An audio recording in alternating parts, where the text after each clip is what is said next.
प्यारे बच्चों, आज हम उपस्थित हैं जो रिमेनिंग टॉपिक्स जो बचा था मेजरमेंट उसको लेकर के।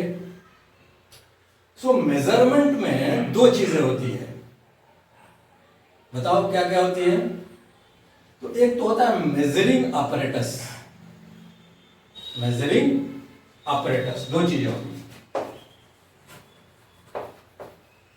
मेजरिंग apparatus पहली चीज, और दूसरी चीज क्या है, थिंग्स टू बी मेजर्ड। दूसरा है थिंग्स टू बी मेजर्ड। ये दो ही चीजें। तो जब भी कोई मेजरमेंट करेंगे तो हमें एक अपरेटस चाहिए, मेजरिंग अपरेटस चाहिए, और जिस चीज की मेजर करेंगे वो चीज चाहिए, बस दो ही चीज चाहिए। ये मेजरिंग अपरेटस दो तरह की होगी, एक तो बोलेंगे एनालॉग इंस्ट्रूमेंट और दूसरे को बोलेंगे डिजिटल इंस्ट्रूमेंट। एनालॉग आप समझ रहे हैं, जैसे घड़ी जो टिक टिक करके चलती है एनालॉग हो गया। आप स्केल जो यूज करते हैं एनालॉग हो गया। डिजिटल जहां पर फिगर दिखता हो, electronic devices digital. So the measured values are known only within the limits of experimental uncertainties, which is random in nature. क्या मतलब हुआ?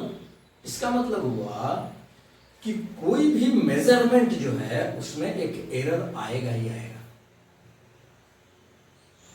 और उस एरर को रैंडम एरर बोलेंगे। It means that random error is caused by the measuring apparatus and some uncontrollable variables that are inevitable in any experiment. ठीक है? तो रैंडम नेचर का अनसर्टेनिटी है, मतलब एक ही चीज को आप मेजर करेंगे 4 बार तो आपके रिजल्ट अलग अलग आएंगे। क्यों आ रहा है? क्योंकि रैंडम है।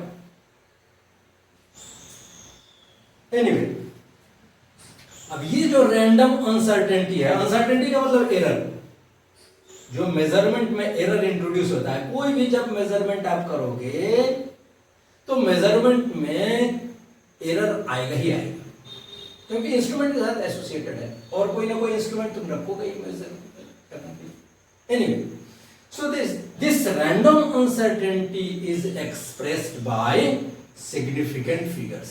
तो यहां समझने वाली बात क्या हो गई कि सिग्निफिकेंट फिगर किसको बोलते हैं। एक पॉइंट तो ये हो गया आपको समझने के लिए। दूसरा चीज है कि रैंडम अनसर्टेनिटी।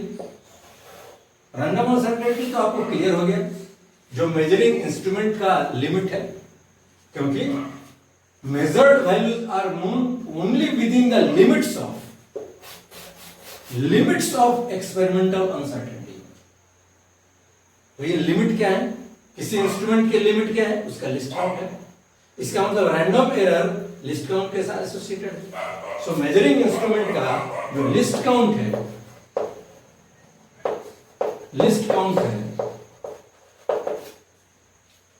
उसके साथ ये रैंडम एरर एसोसिएटेड है।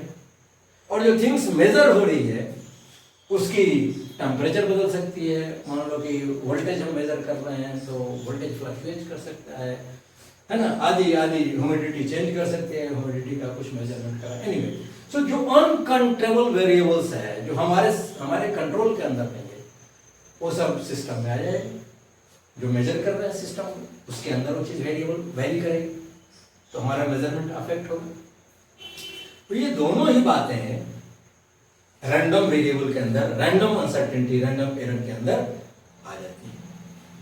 ठीक है, चलो अब क्या है कि मेजरमेंट में जो हमारा एनालॉग इंस्ट्रूमेंट है, इस एनालॉग इंस्ट्रूमेंट में अनसर्टेनिटी को कैसे फाइंड करें ये हम देखते हैं। डिजिटल इंस्ट्रूमेंट में तो ठीक है, डिजिटल इंस्ट्रूमेंट में तो डिजिट शो करेगा। मान लो कि तुम कुछ मेजर कर रहे हो, वो शो कर रहा है 3.023, ठीक है। तो ये जो अनसर्टेनिटी है 0.001 इतने डिजिट तक क्लेम हो रहा है, तो ये अनसर्टेनिटी यहाँ पर दिख रही है। तो जो डिजिटल इंस्ट्रूमेंट है उसमें तो स्पष्ट दिखता है, इसलिए इसमें तो कोई समस्या ही नहीं है ना। ये अनसर्टेनिटी का पार्ट है, एरर का पार्ट है। ट्रबल यहां होती है, एनालॉग में ट्रबल होती है कि इसको कैसे लिया जाए। So let us try to understand.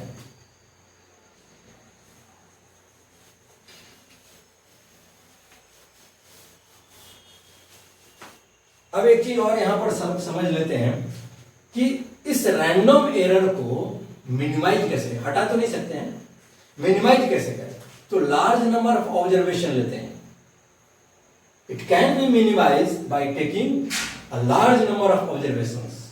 और दूसरा क्या है, and by careful design of an experiment. अब ये केयरफुल डिजाइन ऑफ एक्सपेरिमेंट समझना जरूरी है, उसको समझाते हैं। पहले आप इसको देखो। मान लो कि ये एक स्केल है, ये एक स्केल है, और यहां पर ये 0 दिख रहा है। ये डिवीजन छोटे छोटे हैं, 1 2 3 4 5 6 7 8 9 10। ये 1 लिखा हुआ है, 1 सेंटीमीटर लिखा हुआ है, ठीक है। 1 2 3 4 5 6 7 8 9, ये 2 सेंटीमीटर लिखा हुआ है। करेक्ट। अब मान लो कि हमारे पास एक लेंथ है, हमने मेजर किया, तो यहां उसको कोइंसाइड किया है 0 से एक एंड, और दूसरे एंड को हम यहां तक लिया है। देखो जरा सा, इस स्केल की लिस्ट काउंट कितनी है? 1 2 3 4 5 6 7 8 9 10। So 10 main scale division is equal to 1 centimetre, ठीक है। एक ही स्केल है तो 10 स्केल डिवीजन लिख लीजिए, मेन और दूसरा तो है नहीं। सो 10 स्केल डिवीजन है, स्केल पर 10 डिवीजन है, वो 1 सेंटीमीटर है। So 1 division is equal to 1/10 centimetre, यानी कि 0.1 सेंटीमीटर। क्लियर है ना? ठीक है। एक डिवीजन 0.1 सेंटीमीटर। जरा देख लो यहां पर कितना डिवीजन है। एक तो यहां से कंप्लीट हो गया, फिर यहां से देखो 1 2 3 डिवीजन। 3 डिवीजन एग्जैक्ट नहीं है, 3 डिवीजन से ही कुछ ज्यादा है, तो 3 तो ही गया 1.3, तो 1.3 सेंटीमीटर तो हो ही गया ये, ठीक है। अब आगे के लिए ये समस्या है। समस्या क्या है कि 1.3 सेंटीमीटर से ये थोड़ा ज्यादा है। अब कितना ज्यादा है? तो अब यहां पर एक आई एस्टिमेशन काम करता है। क्या करेंगे? आंखों से हम देखेंगे उसको। यदि हमारा डिवीजन सफिशिएंटली सेपरेटेड है, दो डिवीजन की वैल्यू, दो डिवीजन के बीच में डिस्टेंस ज्यादा है, सफिशिएंटली सेपरेटेड है, and whether we can estimate or not, तो एस्टिमेट यदि कर सकते हैं यहां पर, तो एस्टिमेट कर लिया कि आधे पर है, ये आधे पर है, ठीक है।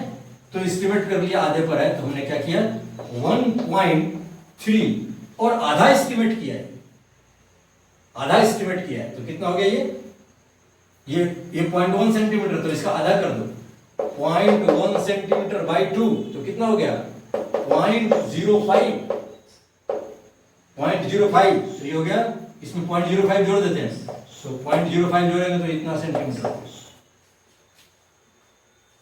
ये तो हमने मेजर कर लिया, ठीक है ना। अब इसमें अनसर्टेनिटी क्या है? तो हमने जो एस्टिमेट किया है उसका आधा अनसर्टेनिटी है, तो इसका आधा, तो 0.025 ये अनसर्टेनिटी इसके अंदर है। So this is plus minus 0.03। अब 325 क्यों नहीं लिखा? क्योंकि अनसर्टेनिटी में एक से ज्यादा नंबर नहीं हो सकता है, इसलिए इसको हमने 0.03 यूज कर लिया। यहां पर राउंडिंग ऑफ यूज कर रहे हैं। राउंडिंग का नियम क्या है? राउंडिंग ऑफ कैसे करते हैं? जैसे नंबर टू बी ड्रॉप्ड ये है, जैसे यहां पर एक समझा दें, जैसे 3.693 हमको यहां तक लेना है, ये 2 डिजिट हमको रखना है, तो 2 डिजिट रखना है तो इसको हमको छोड़ना है, इसको बोलते हैं number to be dropped. Number to be dropped if it is greater than 5, एक हम इसको बढ़ा देंगे, तो ये हो गया 3.7, बाकी छोड़ दिए। यदि हमारे पास ये हो गया 3.633, अब हमको ये रखना है, so if the number to be dropped is less than 5, इसको छोड़ दिया वैसे ही, तो 3.6 हो गया। समस्या आती है 3.5 हो जाए तो क्या होगा, 5.3, तो इसको हमको रखना है। Number to be dropped is 5, तो क्या करेंगे, यहां पर देखेंगे ऑड है कि इवन है, इवन है तो छोड़ देंगे, 3.6 ही रहने देंगे। और यदि यहां पर ऑड होता 3.55 होता तो हम क्या करते, 3.6 कर देते, एक जोड़ करके उसको इवन बनाते हैं। नेचर लव्स इवन नंबर, ठीक है ना। तो ये राउंडिंग का ये सब तरीका है। एनीवे, तो यहां हमने राउंड कर लिया, सो राउंड कर लिया, ये हो गया सेंटीमीटर।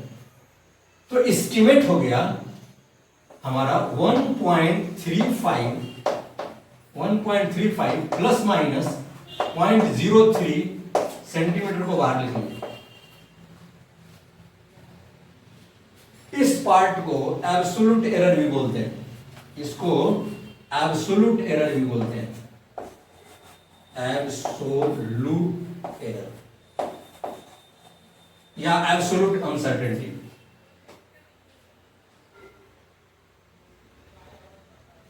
ठीक है, समझ गए। तो एनालॉग में ये समस्या आती है, डिजिटल में तो कोई समस्या नहीं। एनालॉग में समस्या है कि आपने जो एस्टिमेट किया आधी, उसका आधा वो अनसर्टेनिटी। ये यहां पर लिस्ट काउंट देखो, लिस्ट काउंट 0.1 है, लिस्ट काउंट 0.1 है, और जो कि ज्यादा दूर पर है तो हमने एस्टिमेट किया ज्यादा दूर। अब इतना नजदीक हो जाए कि आप एस्टिमेट नहीं कर सकते हो, जैसे आप माइक्रोस्कोप की रीडिंग देखो, मेन स्केल रीडिंग, तो वहां पर नहीं कर पाते हैं, तो वहां एस्टिमेट नहीं कर पाते आंखों से, तो इसलिए वहां पर एक दूसरा रीडिंग लेने के लिए वर्नियर कैलिपर्स लगा रखा है। ठीक है, एनीवे, तो ये हम लोग को रैंडम अनसर्टेनिटी, इसी को रैंडम अनसर्टेनिटी बोलेंगे, ये रैंडम अनसर्टेनिटी है। ठीक है ना। अच्छा जी, ऑलराइट, कोई दिक्कत है नहीं है। चलो, तो एनालॉग इंस्ट्रूमेंट में रैंडम अनसर्टेनिटी को कैसे फाइंड करें वो चीज हम लोग देखें। डिजिटल में कोई समस्या नहीं, बोलो। ठीक है, अब यहां पर एक बात और सीख लेते हैं कि careful design of an experiment ये कैसे हमारे अनसर्टेनिटी को, यानी कि एरर को मिनिमाइज करता है, ये कैसे करता है, इसको जरा सीख लेते हैं, इसको जरा देख लेते हैं क्या होता है। देखो, जैसे मान लो कि हमको मैग्नीशियम का बर्निंग करनी है, सपोज कर, केमिस्ट्री में भी इसको लगाएंगे, मतलब सिग्निफिकेंट फिगर, मेजरमेंट, ऐसा नहीं कि फिजिक्स से क्या चीज, जहां भी मेजरमेंट होगा सारी चीजें लगेगी। ठीक है ना, ऐसा नहीं समझना है कि फिजिक्स में पढ़ा तो फिजिक्स में लगाएंगे, केमिस्ट्री में नहीं लगाएंगे। केमिस्ट्री का पहला चैप्टर मेजरमेंट ही है, मैटर एंड मेजरमेंट, उसमें सारी चीजें यही लगाओ। अलग अलग तरीके से पढ़ने से क्या फायदा, एक तरीके से ठीक से पढ़ लिया, उसको जहां लगाना है लगा, तो बोझा कम हो जाए, बर्डन कम हो जाए। अलग अलग चैप्टर पढ़ते हो, अलग अलग सब्जेक्ट पढ़ते हो, और अलग अलग सब्जेक्ट में अलग अलग तरीके से बताया जाता है एक ही चीज को, फिर क्या होता है, तुमको एक चीज ठीक से समझ में नहीं आती है, हर चीज को समझने की कोशिश करते हो, नतीजा क्या होता है, कोई चीज ठीक से समझ में नहीं आती। एनीवे, चलो, तो मैग्नीशियम का हमको बर्निंग करनी है, ठीक है ना। बर्निंग मतलब समझ रहे हैं ना, फास्ट रिएक्शन होता है, तो मैग्नीशियम की बर्निंग करनी है। हम जो इंस्ट्रूमेंट यूज कर रहे हैं उसकी लिस्ट काउंट है ±0.01 ग्राम, मतलब ये उसकी लिस्ट काउंट है। अब हमने मेजर किया, हमको 0.5 ग्राम 0.05 ग्राम सर 0.05 ग्राम की बर्निंग करनी है, हमको रिएक्शन करना है 0.05 ग्राम से। कोई एक्सपेरिमेंट हमारा है, हमने डिजाइन किया इस एक्सपेरिमेंट को, इसमें इतने ग्राम से हम एक्सपेरिमेंट करना चाहते हैं। क्या होगा जरा देखो, रैंडम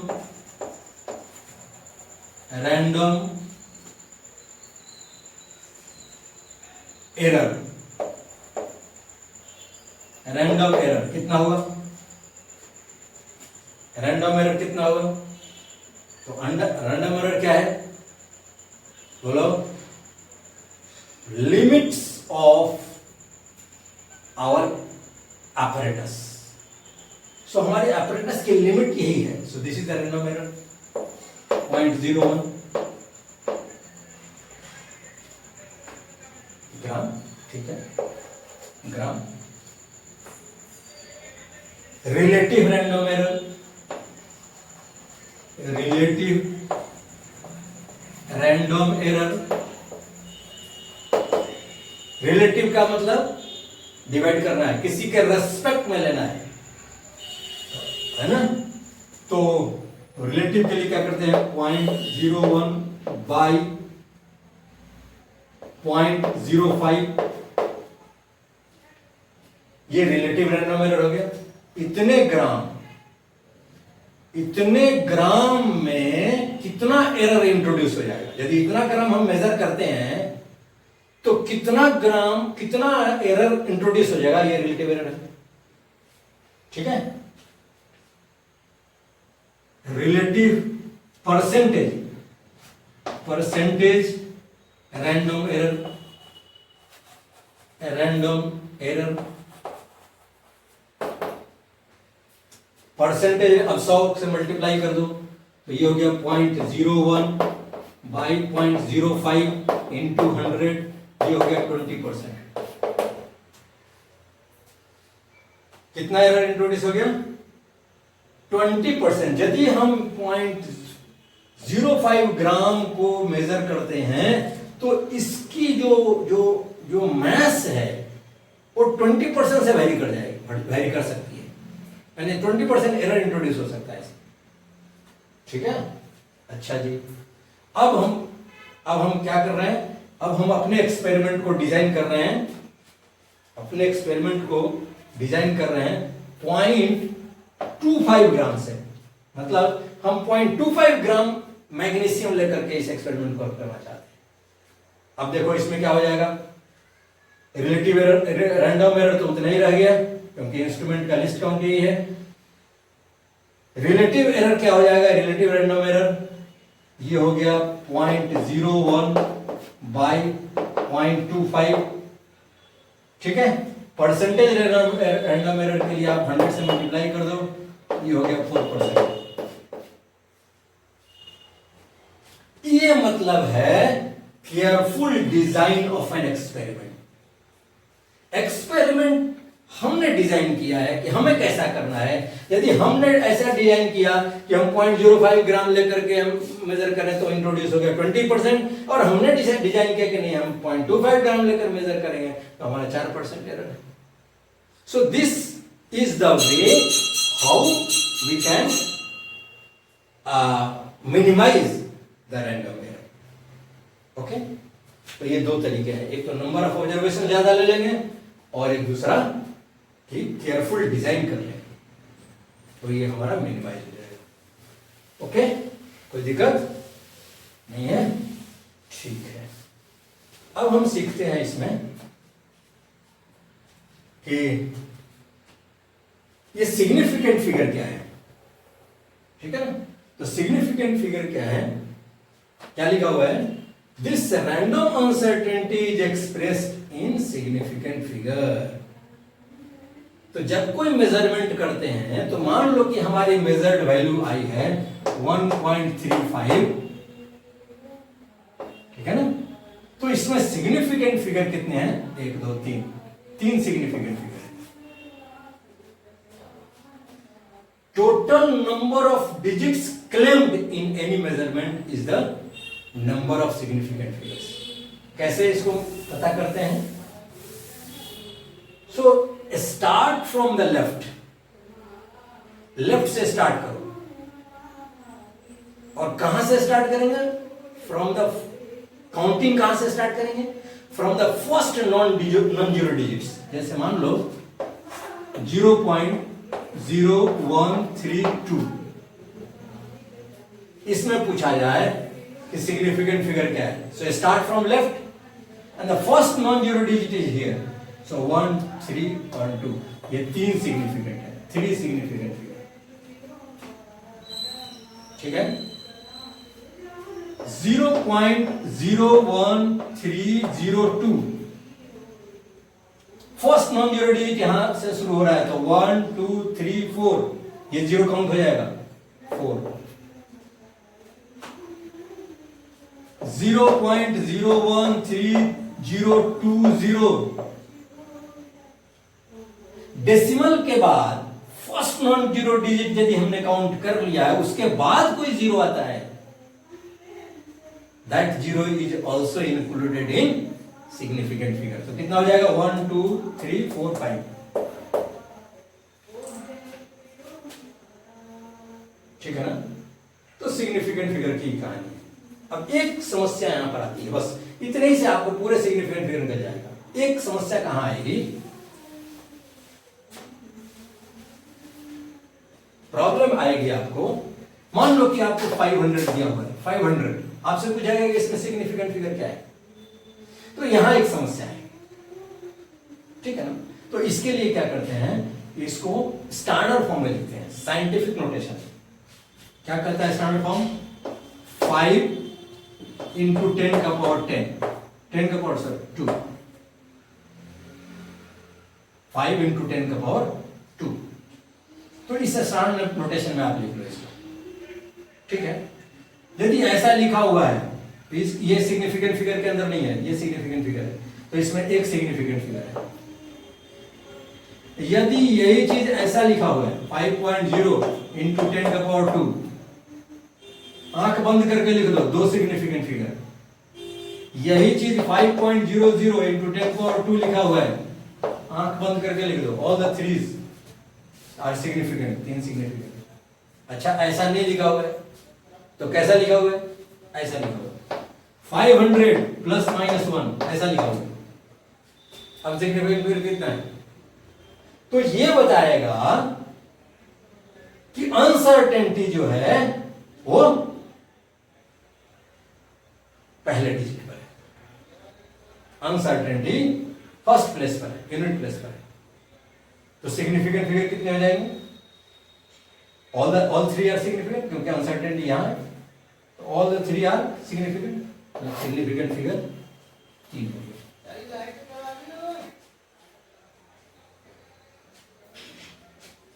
ठीक है, आ रहा है समझ में? ओके।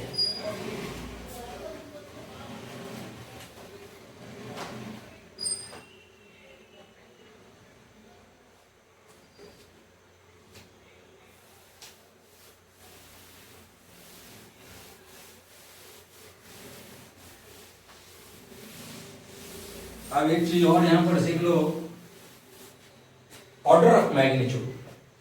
जैसे मान लो कि हमारे पास 5 into 10 पावर 2 है और इसको ऑर्डर ऑफ मैग्नीट्यूड में लिखना है, तो ये यदि 3.162 से ज्यादा है तो इसको 10 काउंट कर लो। ये ज्यादा है, इतना से ज्यादा है तो इसको 10 काउंट कर लो। तो ये हो गया 10 into 10 पावर 2, तो ये हो जाएगा 10 पावर 3। और यदि ये इतना से कम है तो उसको 1 काउंट कर लो। जैसे मान लो ये हो गया 3 into 10 पावर 2, तो ये ऑर्डर ऑफ मैग्नीट्यूड क्या हो, ये इससे कम है, 3.1 से कम है, तो ये हो गया 10 पावर 2। ऑर्डर ऑफ मैग्नीट्यूड ऐसे देखते हैं। तो एस्टीमेट आपने कर लिया, ऑर्डर ऑफ मैग्नीट्यूड देख लिया, सिग्निफिकेंट फिगर निकाल लिया, राउंडिंग ऑफ कर लिया।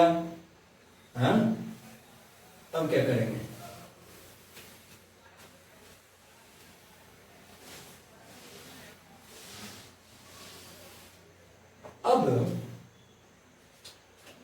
अब जो आप करते हैं सिग्निफिकेंट फिगर में, जैसे मान लो कि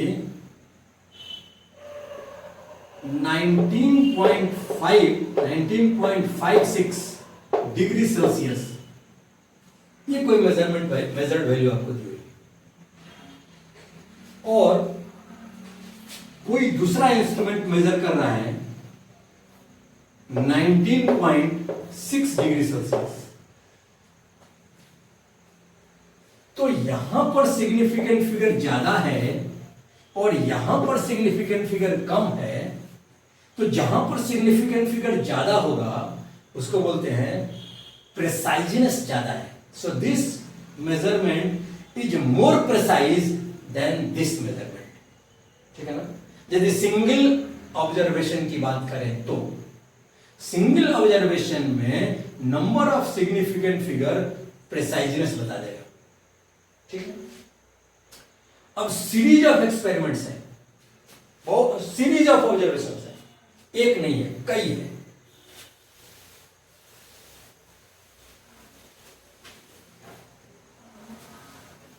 सीरीज ऑफ, जैसे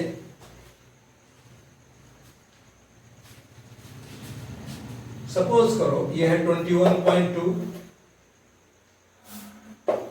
21.2, 21.3, ये सब सेंटीमीटर क्यूब में मेजर्ड है, वॉल्यूम मेजर्ड है। 21.1, 21.0, 21.1, 22.2 और सबका एवरेज आ गया 22.2।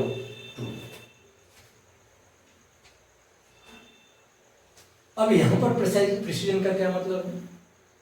जब सीरीज ऑफ ऑब्जर्वेशन देखेंगे तो प्रिसीजन का मतलब होता है कि जो ऑब्जर्वेशंस हैं वो कितना क्लोज है, how close the individual observations are, कितने पास में है।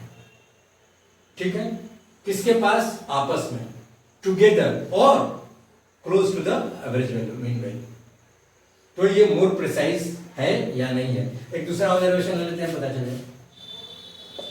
21.0, 21.9, 21.1, 21.2, 20.7, 21.1, इसका मीन ले लो 21.4।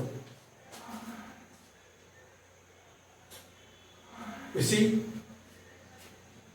20.7 और 21.9 डिफरेंस, ये मैक्सिमम है, ये मिनिमम है, काफी डिफरेंस है। एवरेज 21.4। यहां पर देख लो, यहां पर मैक्सिमम वैल्यू जो 21.3 है, सॉरी 21.2 और ये 21.2। यहां जो मैक्सिमम वैल्यू है 21.3 और यहां 21.2 मीन वैल्यू है, this is the mean value. तो ये जो डिफरेंस है मीन से मैक्सिमम की जो डिफरेंस है वो 0.1 है,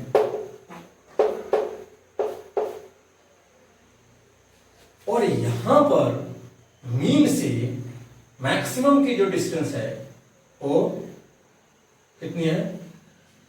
21.4 और 21.9, 5, सॉरी, यस, 20.7 मिनिमम, 20.7। तो 20.7 और 21.1, 0.6 का डिफरेंस, 0.6 का 11, 21.1, 21.1 और ये होगा 21.4, ये डिफरेंस हो जाएगा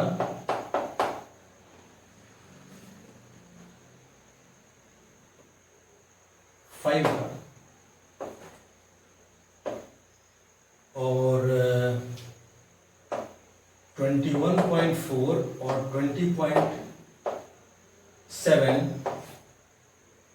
ये 0.7 का difference. So this mean is far from this data, और आपस में डिस्पर्स ज्यादा है, डेविएट ज्यादा कर रहे हैं, तो प्रिसाइजनेस कम है। तो डेविएशन बताएगा प्रिसाइजनेस कम है या ज्यादा है। ज्यादा डेविएशन है कम प्रिसाइज है, कम डेविएशन है ज्यादा प्रिसाइज है। इसे स्टैंडर्ड डेविएशन से भी प्रिसाइजनेस को एक्सप्लेन करते हैं। ओके,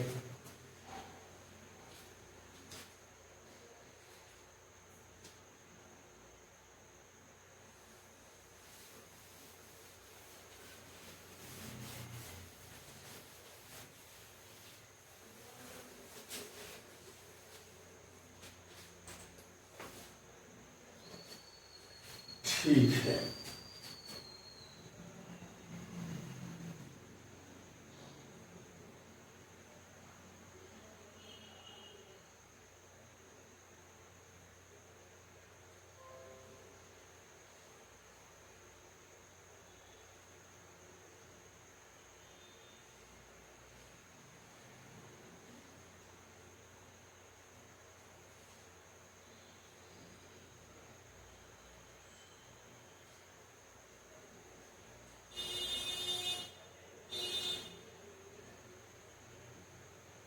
अब एक चीज और चर्चा कर ले हम, कि जो हम मेजर्ड वैल्यू लेते हैं,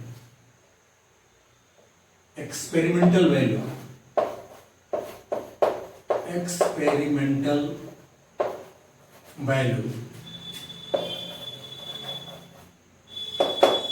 कुछ भी आता है एक्सपेरिमेंटल वैल्यू। ये जो एक्सपेरिमेंटल वैल्यू है, ये ट्रू वैल्यू से डिफर करता है।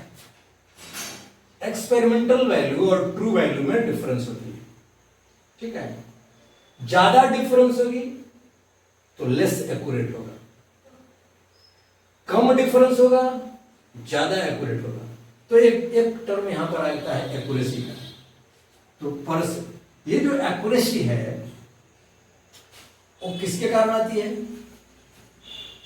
एरर के कारण आती है। कैसा एरर? तो ये जो प्रॉब्लम आती है, ये ट्रू वैल्यू और एक्सपेरिमेंटल वैल्यू में difference in these two values, यानी कि loss of accuracy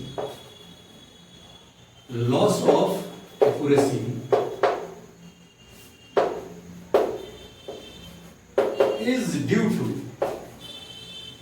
due to किसके कारण होती है? Is due to the apparatus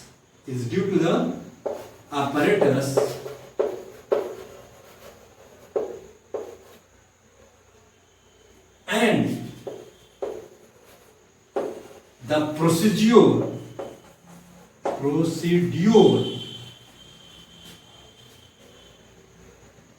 to be followed.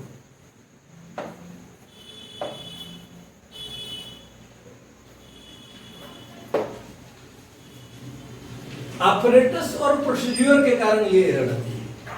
ये एरर किसके कारण आती है? ऑपरेटस और प्रोसीड्यूर के कारण। ऑपरेटस में क्या एरर होगी? तो ऑपरेटस में एक एरर तो लिस्ट काउंट एरर है, जो प्रिसीजन में आ गया। यहां पर क्या है? Zero error. ऑपरेटस में जीरो एरर होती है। तो ऑपरेटस का एरर मतलब जीरो एरर। और प्रोसीड्यूर में जो हम जिस मेथड से हम मेजरमेंट कर रहे हैं, वो प्रोसीड्यूर ही ठीक नहीं है, तो उसके कारण भी एरर आएगी। इसीलिए ये वैल्यू डिफर करती है। तो अब यहां पर निकालते हैं, बोलो क्या निकालते हैं? परसेंटेज। इसको बोलते हैं सिस्टमेटिक एरर। क्या बोलते हैं? Systematic error. तो परसेंटेज सिस्टमेटिक अनसर्टेनिटी को, एरर को, आपकी मर्जी। परसेंटेज सिस्टमेटिक एरर कैसे निकालते हैं? Experimental value minus true value by true value, true value इसको मॉड लेते हैं, एब्सोल्यूट है, इसको 100 से मल्टीप्लाई करो, ये परसेंटेज सिस्टमेटिक एरर निकलेगा। तो दोनों एरर आपको बता दिए, परसेंटेज रैंडम एरर निकालना, परसेंटेज सिस्टमेटिक एरर। ये परसेंटेज सिस्टमेटिक एरर हमेशा ज्यादा होता है परसेंटेज रैंडम एरर, ठीक है।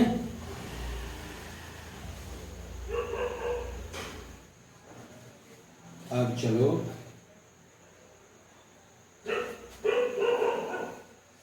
अब ये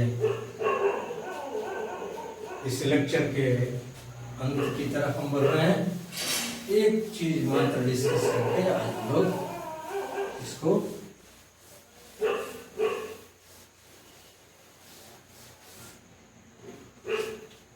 कंप्लीट करेंगे। Putting the value is uncertainties, जैसे मान लो कि हमारे पास 151.3 प्लस माइनस 0.2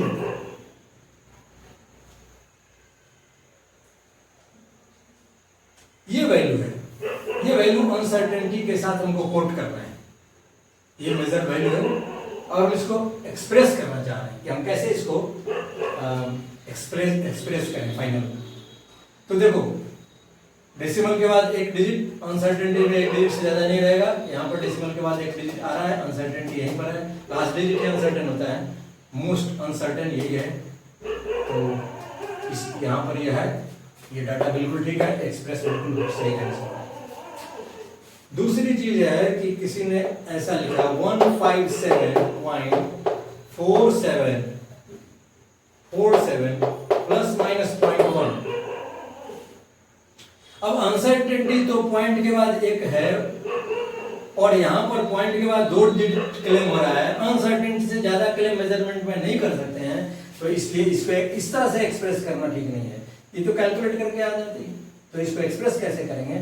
इसको करेंगे 157 पॉइंट, अब यहां पर करना है तो ये number to be drop is greater than 5, तो इसको 5 कर देंगे plus minus 0.1,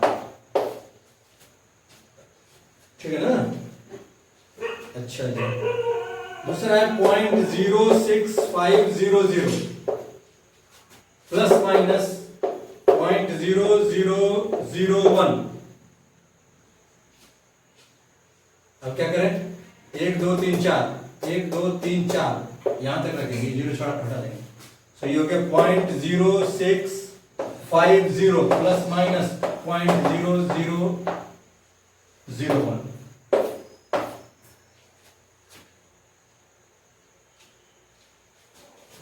367.2 plus minus 8।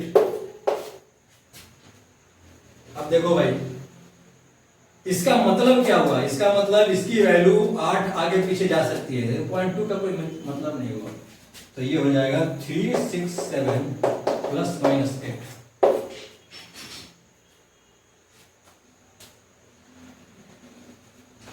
$363.2 plus minus 20। Uncertainty unit में नहीं है, अनसर्टेनिटी टेंस में है,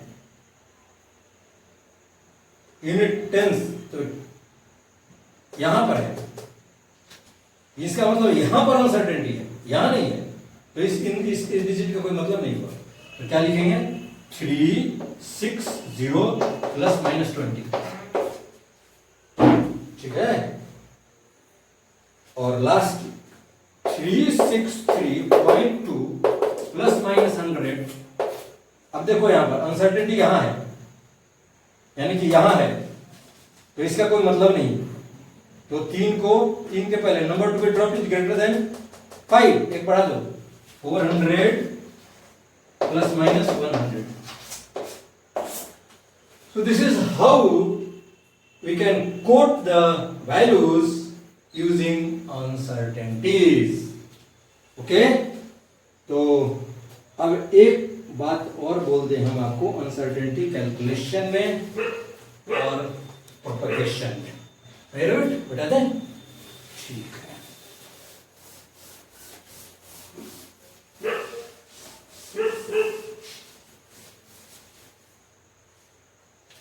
uncertainty in calculation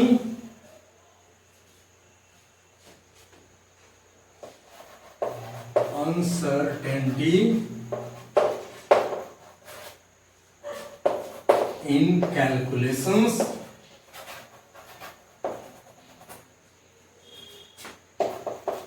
और दूसरी चीज है propagating uncertainties, propagating uncertainties in calculation।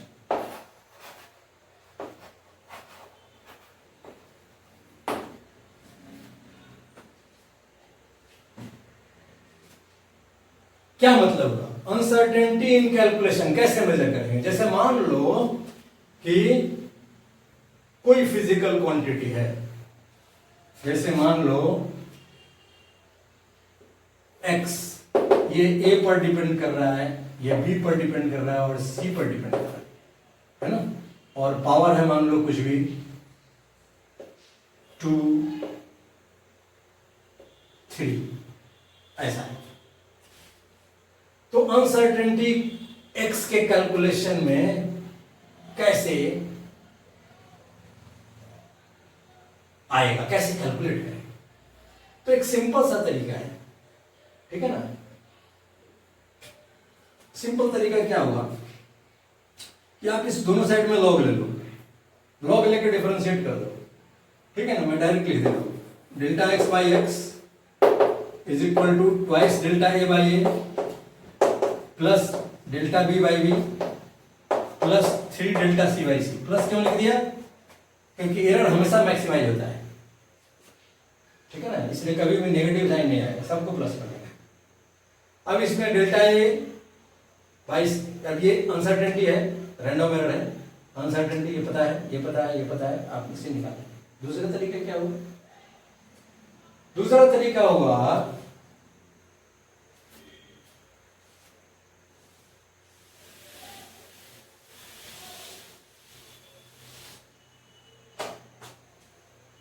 जैसे मान लो कि कोई फिजिकल क्वांटिटी आपकी है,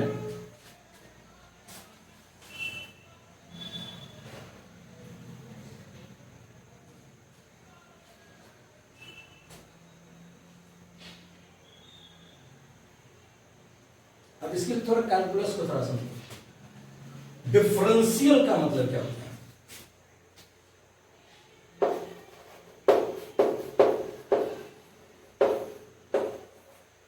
डिफरेंशियल, तो डिफरेंशियल का मतलब है, देखो हम लिखते हैं dy by d x. dy by d x क्या है? ये f डैश एक्स है। अब ये dy by d x is equal to f dash x, मतलब f ऑफ x का, f ऑफ x को समझ रहे हैं ना? y is equal to f of x, ऐसा लिखते हैं। So dy by d x, dy by d x मतलब इसको डिफरेंशिएट किया, dy by d x operator लगाया इधर भी और इधर भी, तो इधर ऑपरेटर लगाया dy बाई डी एक्स लिख दिया और इसको लिख दिया f डैश x, मतलब df ऑफ dx है, तो ये f डैश x। अब ये हो जाएगा dy is equal to f dash x into dx। इसको बोलते हैं differential in y। So y का जो डिफरेंशियल है ये dy है, ठीक है ना? ये डिफरेंशियल है। अब इसमें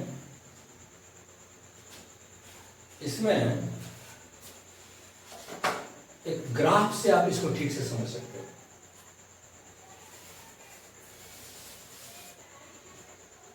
जैसे मान लो कि ये ग्राफ है f ऑफ x का,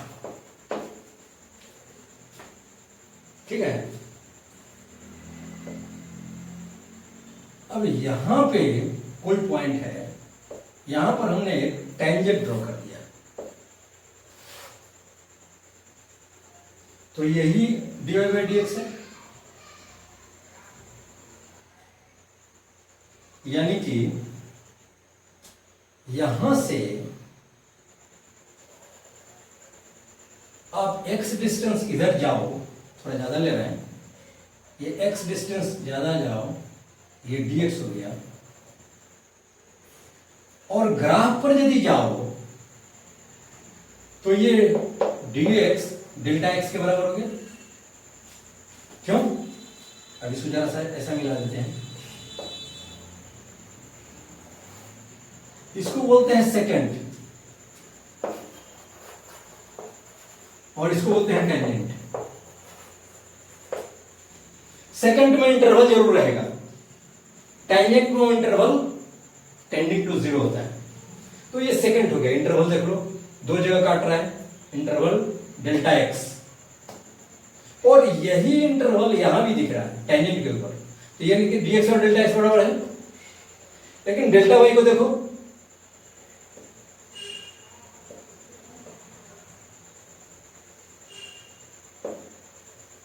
यदि इस टेंजेंट को देखें तो ये है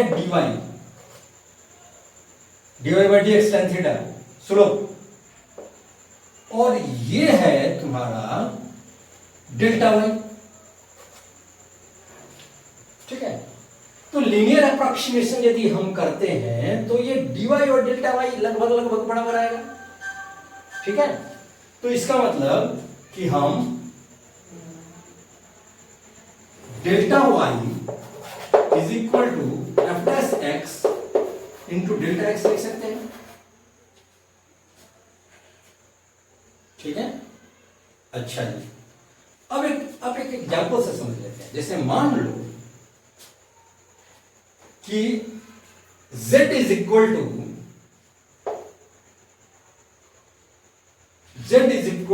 x से ज्यादा वेरिएबल है, अब यहां एक ही वेरिएबल था, y x पर डिपेंड कर रहा था, अब दो वेरिएबल भी कर लेते हैं।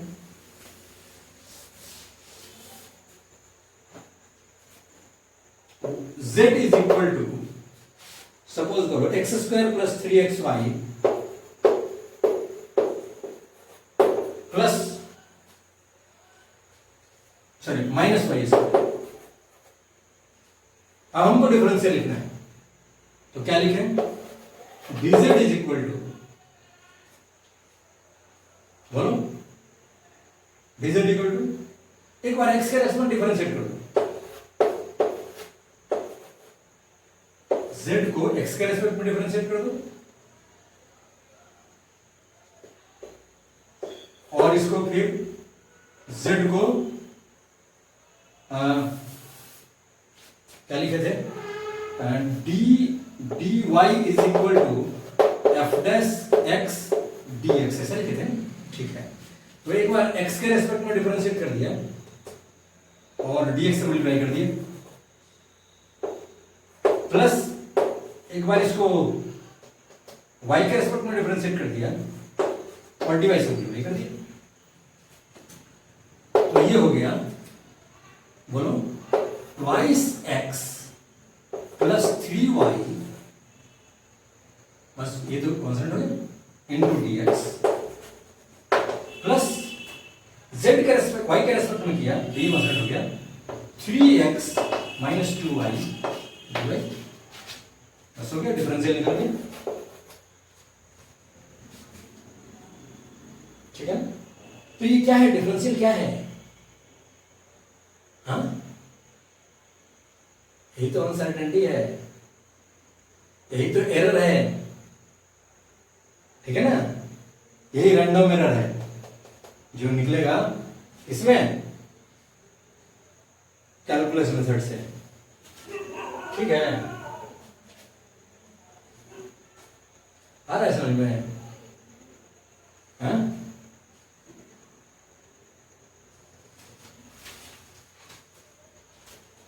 जैसे मान लो एक सिलेंडर का वॉल्यूम है, प्रैक्टिकल अभी तो मैथमेटिक्स है, एब्स्ट्रैक्ट है, एक प्रैक्टिकल ले लेते हैं जो आप समझ सकते हो।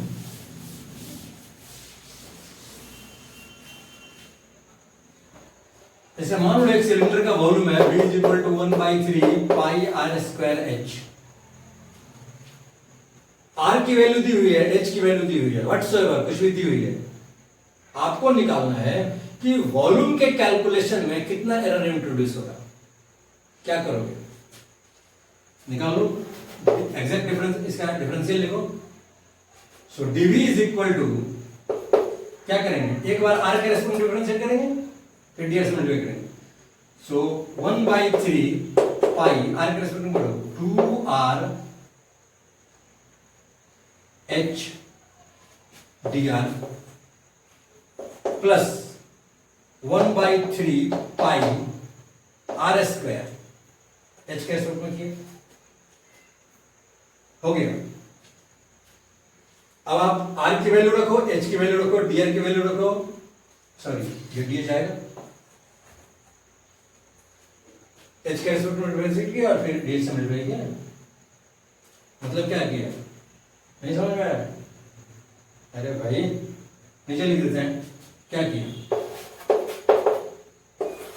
dv/dr इंटू dr प्लस, बस यही तो किया, ठीक है। इससे कोई भी प्रॉब्लम ना होना जरूर, ठीक है ना। चलो कुछ प्रॉब्लम भी देखेंगे, पहले थ्योरेटिकल इनपुट तो पूरा दे दें। हाँ आ गया समझ में ना? ओके, तो दुनिया के सारे प्रॉब्लम आपको बना लें, इसके लिए मैक्सिमम जो इनपुट थ्योरेटिकल हो सकता है वो मैं आपको दे दे रहा हूं। अनसर्टेनिटी इन कैलकुलेशन आप समझ गए। अब प्रोपगेशन इन अनसर्टेनिटी कैसे होगा? अच्छा जी, एक चीज और यहां पर समझ लेते हैं, और चीज समझ लेते हैं। क्या है कि जैसे मान लो कि आपको कोई डिजिट दी हुई है, इसमें सिग्निफिकेंट फिगर दिया हुआ है, आप उसको कैलकुलेट करना चाहते हैं, तो मल्टीप्लाई करेंगे, डिवाइड करेंगे, तो minimum number of significant figure रख लेते हैं रिजल्ट में, और एडिशन और सब्ट्रैक्शन करते हैं तो list number of decimal places रखते हैं। बस यही ध्यान रखना है, ठीक है। प्रोपोगेटिंग अनसर्टेनिटी इन कैलकुलेशन, इसमें क्या होता है, अब इसमें 2 क्वांटिटी दी हुई है, 3 क्वांटिटी दी हुई है, जिसमें अनसर्टेनिटी दिखाई जाएगी, इतना परसेंट है या इतना एब्सोल्यूट एरर है। तो क्या करेंगे, जब आप मल्टीप्लाई करते हो, ठीक है ना, और डिवाइड करते हो, तो उस समय उसमें जो रिलेटिव एरर है या परसेंटेज एरर है उसको जोड़ो, जितने भी परसेंटेज एरर है सब जुड़ जाएगा, ठीक है ना। और जब ऐड करते हैं या सब्ट्रैक्ट करते हैं, तो ऐड करते समय या सब्ट्रैक्ट करते समय जो एब्सोल्यूट एरर है वो ऐड हो जाता है। तो ये 2 बात ध्यान रखना है, बस सारे प्रॉब्लम आपके बन गए, ठीक है। So this is all about units and measurements. Units और मेजरमेंट के सारी चीज एक से A to Z आपको हमने बता दिया। अब कुछ प्रॉब्लम के ऊपर प्रैक्टिस आप करो, हम कुछ करा देंगे, उसके बाद सारे प्रॉब्लम आपके, जितना ज़्यादा प्रैक्टिस करोगे उतना ही आपको इस चैप्टर के ऊपर कमांड होगी, ठीक है। और ये चैनल आप सब्सक्राइब कर दो, है ना। अच्छा लगा, बहुत अच्छा लगा, ठीक है, इसको सब्सक्राइब करो और इसको अपने दोस्तों को भी बताओ, क्योंकि ये जो ज्ञान है, ये जो ज्ञान आपको मिला, ये दुर्लभ ज्ञान है, ठीक है ना। जो हमने मेहनत करके, बहुत मेहनत करके, हमने ऐसा पढ़ा नहीं, लेकिन हमने मेहनत करके इन सारे ज्ञानों को इकट्ठा किया और आपको ये सुपुर्द कर रहे हैं, आपको दे रहे हैं। तो आपका कर्तव्य है कि इसको जितना से ज़्यादा स्प्रेड करो, उतना ही ये ज्ञान फैलेगा। आइंस्टाइन ने भी कहा था कि नॉलेज को स्प्रेड करना चाहिए। Okay, thank you very much.